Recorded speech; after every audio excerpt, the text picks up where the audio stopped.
I will say this little nugget, which we kind of breezed over when we had Oliver Saunders, Garcelle's son, who works for Lisa Vanderpump on. You know, Oliver said, and I don't think he even realized he said it, nothing with Lisa is by, like, everything is planned by Lisa. Lisa, nothing slips by Lisa. Nothing is not kind of, you know, without planning. And I just thought that was very interesting because, you know, here in Hollywood, the thing that you realize when you live out here, honey, it is all smoke and mirrors. It's all and it's, I love moving here later in life at 40. Because if I moved here at 24, I would be dead from a cocaine overdose with some trashy producer who only produced some bullshit Marvel knockoff. You know, it's all smoke and mirrors here. So I don't know. I say, I mean, I also am tri-coastal and I split my time, but I say all that exact thing. If I moved there, first of all, I would have hated it. But if I were there in my 20s, now, not cocaine, I never got into cocaine, no judgments, anyone, it's not my thing.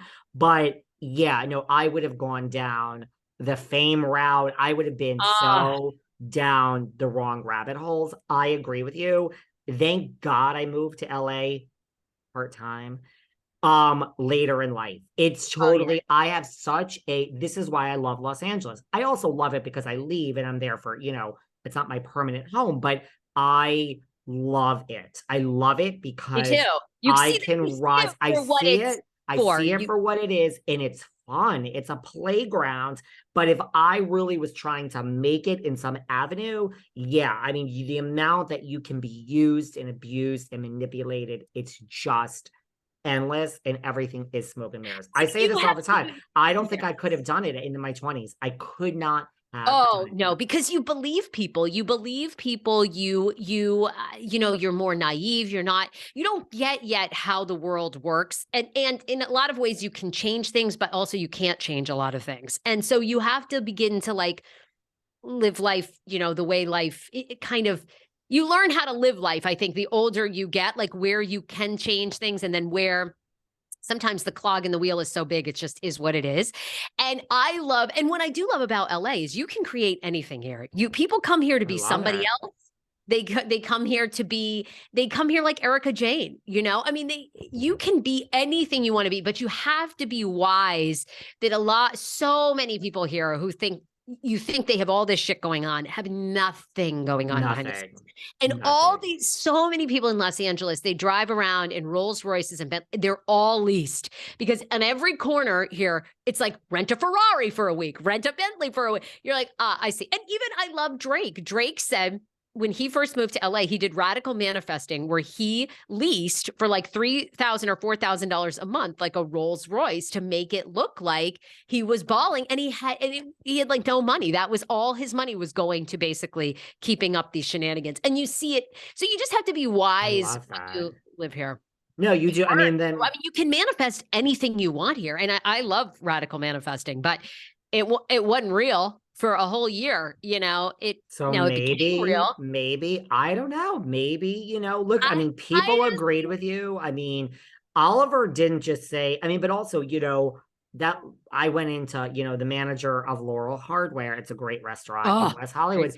He is a fan of Behind the Velvet Rope. So I was invited in, but as we were leaving, this girl, my friend is like, look at this girl literally on her Instagram filmed her walking in like 7 times until she got the right take. It's for a fucking Instagram story that will be gone in 24 hours. Like, are you fucking kidding me? I put up pictures where I look like I should not even be in public. I look so bad. I'm like, it is what it is, guys. So, you know, it's just to your point, it's all fake smoke and mirrors. I don't know. And before we wrap up, Oliver said that like not once on our podcast with him. He said it a lot of times, like nothing with Lisa is happenstance. And he was saying it in a positive manner of like, my boss is a badass. She's like, but I'm like, say that again, Oliver. What? Because you've said this before, but who is the person that everyone wants to hear speak? Raquel. Where is Raquel at this mental health facility? Now, does Raquel really have mental health issues? I don't know. Now it's interesting. Lala's kind of backing off in interviews saying, well, she's unresolved childhood issues, which we obviously know. And I think she deserves forgiveness. I'm just like, I mean, if Lisa and Ken said to her, here's $300,000, go away for a year. You'll come back. You'll always have a job at Sir or one of our restaurants.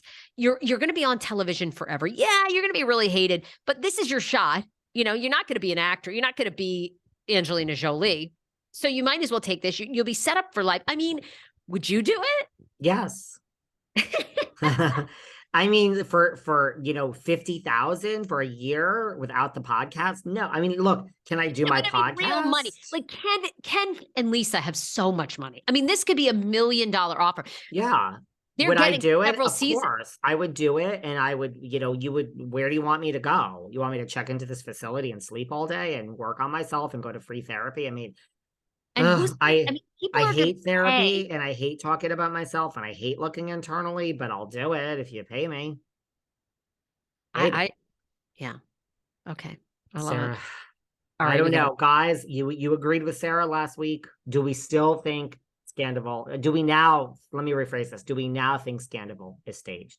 Guys, I don't think it's staged with everybody. I mean, our friend Peter that we had, Peter Madrigal, I don't think Peter Madrigal was in on it. I don't think this was staged like everybody was in on it because loose lips sink ships. And I don't think the DJ, I don't think the white Kanye, that's what he calls himself. I don't think the DJ, I don't think DJ James Kennedy.